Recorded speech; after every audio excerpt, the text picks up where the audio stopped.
Amir Ahmed ha publicado, entre otros muchos títulos de narrativa, Artigas Guzmán, Troya Blanda, Semidios, Buenas noches América y Cielo Medio. Como ensayista ha publicado Retroescritura, Mal y No Mal, Rudimentos de Judicia, Orientales, Uruguay a través de su poesía, y la trilogía de ensayos narrados El alma del relato, que se cierra con M de Inminente Aparición, que está por salir próximamente. Son tres, bueno, una trilogía. El primero se llama Encantado, el segundo se llama Ella sí, y M está por salir. Es creador y director de H Enciclopedia, miembro del comité editorial de la columna Interruptor y de Interruptor Revista. Bueno, buenas noches. Me alegra mucho estar acá, en la casa de Don Julio. Silvia dijo algo del tiempo, ¿no? Lo veo a Adolfo Lizaicín, y que fue profesor mío de la Facultad de Humanidades. Cuando entré ahí, cuando no quería ser escritor, entré casi por error en el año 80. Recuerdo que en el año 80, en la dictadura acá, pero Adolfo trajo a Coselli, que había sido maestro de tantos en Humanidades, y dio unos seminarios con unos colegas de él en la universidad, porque no era en la facultad, se llamaba Más allá del estructuralismo, ¿verdad?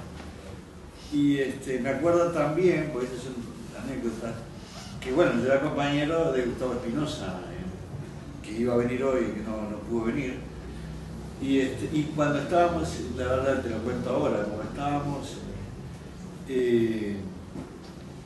asistiendo a los seminarios, discutíamos con Gustavo, así como estábamos, discutíamos un cuento que estábamos haciendo juntos, y que Gustavo encontró hace poco, y lo escaneó, me lo mandó, era una cosa irreconocible que habíamos hecho a mano, está 2 letras, es un monstruo bastante grande. Después de leer eso, que es una obra primeriza, inédita, de Gustavo Espinosa y mía, llegamos los dos a la conclusión de que ya por entonces éramos bastante malos. Pero bueno, después uno insiste y termina, por ejemplo, leyendo acá en la casa del maestro Julio, etcétera, que como todos ustedes saben era espiritista, así que debe andar entre nosotros. Y bueno, cuando Silvia me dijo venir, digo, bueno, ¿qué voy a leer? Dice, ahora justo hoy me llegó la prueba galera del próximo libro mío que va a salir, que es uno de estos chiquitos que estoy haciendo, el M, que es de la trilogía esta que estoy haciendo. Pero hace un par de semanas me llegó la noticia también, volviendo a la Facultad de Humanidades, de la que una vez fui estudiante, egresado, incluso docente, de que en el curso panorámico de literatura uruguaya habían incluido una novela mía. Me llamó mucho la atención y me emocionó un poco. También me gustaba. Así que ese es el pequeño itinerario de muchos años, desde más allá del estructuralismo para después, tanto Gustavo como yo nos fuimos de la Facultad de Humanidades, pero terminamos por ahí, bueno, y ahora lo veo a Adolfo. Y curiosamente lo que más me llamó la atención fue que hubieran incluido cierto libro mío que se llama Troya Blanda, que tiene una historia particular, porque hablando, Bersi ahora leyó sobre guerra y griegos, y está la Troya, yo he escrito sobre guerras y griegos, pero esta es la Troya nuestra, digamos, la Troya de por acá, la Troya de cuando nació el Otramón, es decir, la guerra grande. Me había pasado cuando me vino el libro, es decir, que yo tenía el proyecto de escribir esa novela y la había pensado, después de haber publicado Artigas Guzmán, Artigas Guzmán, que era una novela que la gente decía que era muy humorística, y es una cosa que uno tiene. Y yo, claro, yo he vivido en algún país en guerra y la guerra es algo espantoso, es algo como leyó Horacio recién, no es Alperdá jorobando. Y me propuse hacerlo en aquel momento así como una especie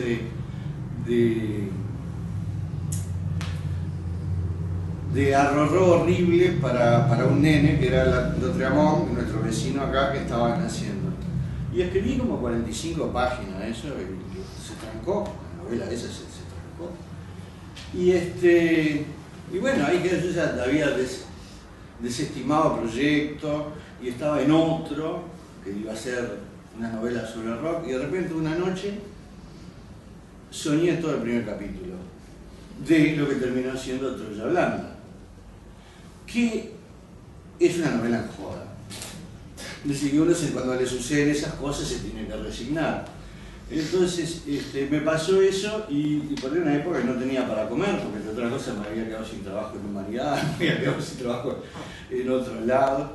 Y así que fui muy feliz escribiendo el libro. Estuve escribiendo el libro todo ese tiempo. Me acuerdo que Mundo Canalda, que era el editor de Fin de Siglo en aquel momento, no podía creer que hubiera tantos personajes y el editor que publicó el libro y me decía que yo debía estar bajo alguna droga muy importante y yo no tenía más remedio que decirle que era el arroz. Y el consumo sistemático de arroz puede producir cosas salteado.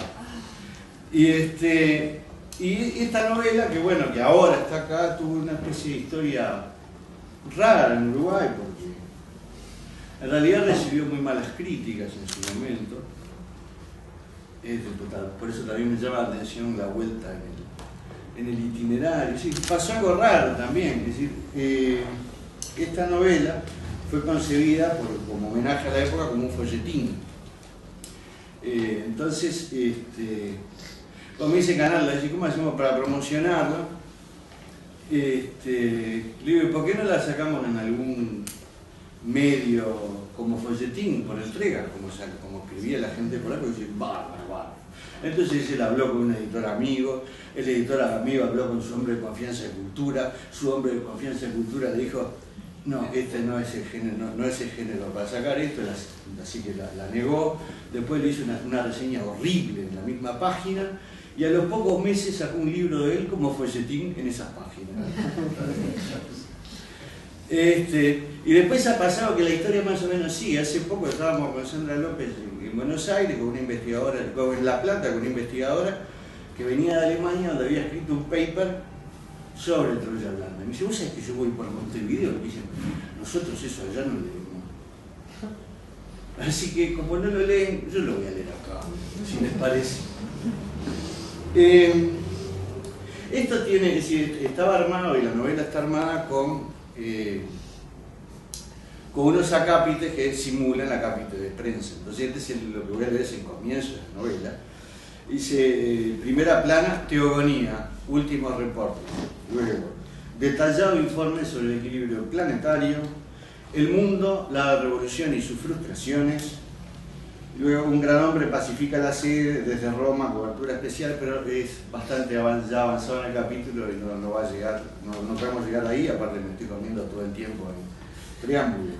Si me dejan tomar un vaso de agua, ya lo arrancamos.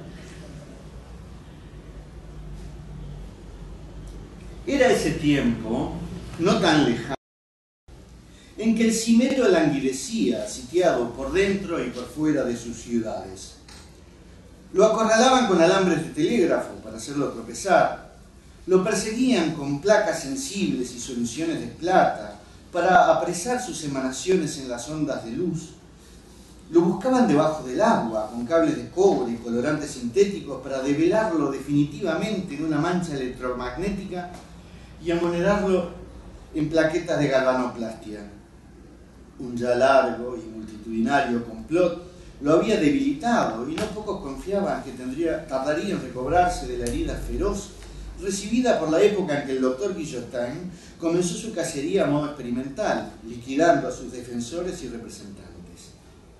La táctica era el descabezamiento y dieron inicio con un rey en camisón, Luis XVI, al que entregaron a la portentosa Lisette, que le comió la majestad de una sola dentellada. Pero los golpes más severos los recibía de los hombres de letras, los ilustrados, quienes en una creciente campaña de desprestigio, en nombre del progreso, lo habían desterrado de los libros que siempre lo reclamaran. Lo peor, para el caso, era que en vez de altares le construían fichas clínicas. Lo declaraban alienado y en ocasión de capturarlo, lo recluirían en el mejor de los casos en algún asilo. Todo tan bien orquestado que a cada duro golpe se le agregaba otro, tirado como al azar, pero más artero. Aquellos que alguna vez habían festejado al cimero lo tildaban ahora de entelequia, de insano, de opio, y por si esto fuera poco, en los salones, caballeros que se limpiaban las barbas con restos de sopa de tortuga clara, de rodaballo hervido con salsa de camarones o de pastel a la polonesa, lo afirmaban irremediablemente pasado de moda. En esa edad, hombres y mujeres experimentaban un irresistible impulso de volar. A las damas se les distribuía quitasoles, aros de acero y vestidos de crinolina que se dejaban arrebatar por el viento y las levantaban a una distancia considerable del suelo. Invencibles en su pudor, ellas se enfundaban en pantalones de lino debajo del vestido para frustrar las intenciones de esos caballeros que las perseguían como astros novedosos y que se encontraban en la órbita de los largavistas con bragas y puntillas allí donde esperaban descubrir la hendidura de la vida. Siempre decorosos, ellos acentuaban la altura de la copa de sus sombreros para sugerir el impulso de elevación en público y dedicarse, en privado, a científicos ejercicios evolutivos. Los más deportistas buscaban, por medio de flexiones de torso y aceites, estimular las membranas de la espalda y despertar las aletas que sirvieran a los animales, allá en las primicias de la evolución, para vencer la gravedad. Algunos desarrollaban su velocidad y resistencia en las colinas para dejarse caer al vacío en planeadores y sostenerse con resultados variables en la densidad inapresable del aire. Los científicos, por su parte, insistían en la vieja receta de amalgamar los gases más livianos, soplando inmensos globos y elevándose por metros y metros de pasmo que los vientos transportaban a cualquier parte. Allá donde descendieran, cuando lo hacían, era imposible sacarles información alguna. Ninguno regresaba verdaderamente con vida. Aquel que no se había ahogado o estrellado contra un árbol descendía con una parálisis completa de todas sus funciones y esa rara impronta de bienaventuranza que comparten quienes han visto demasiado y los oligofrénicos. No hablaban, no escribían, no caminaban, ni siquiera respiraban del todo. Por más abollados que resultaban, todos se quedaban ahí, con los ojos abiertos y parpadeando imperceptibles, las comisuras hacia arriba y la boca apenas semiabierta. Para los gobiernos, que generalmente subvencionaban los experimentos, la empresa era por demás onerosa, dado que escatimaba contribuciones. Los fracasos, de todos modos, a nadie desestimulaban, como sucede con las grandes empresas del espíritu. Si se progresaba poco en locomoción aérea, cada vez se conocía más sobre gases. Era que de tan circunnavegable, el planeta había dado un salto, una revolución. En sus giros rotaba cada vez a mayor velocidad, tanto que la luna parecía haberse acercado, atraída por la nueva pesantez, y aparecía cada vez más grande en los lentes de los catalejos. El tiempo, que antes se computaba por llamadas a confesión y por campanadas, había sido capturado en relojes de bolsillo y protestantes silbatos de fábrica.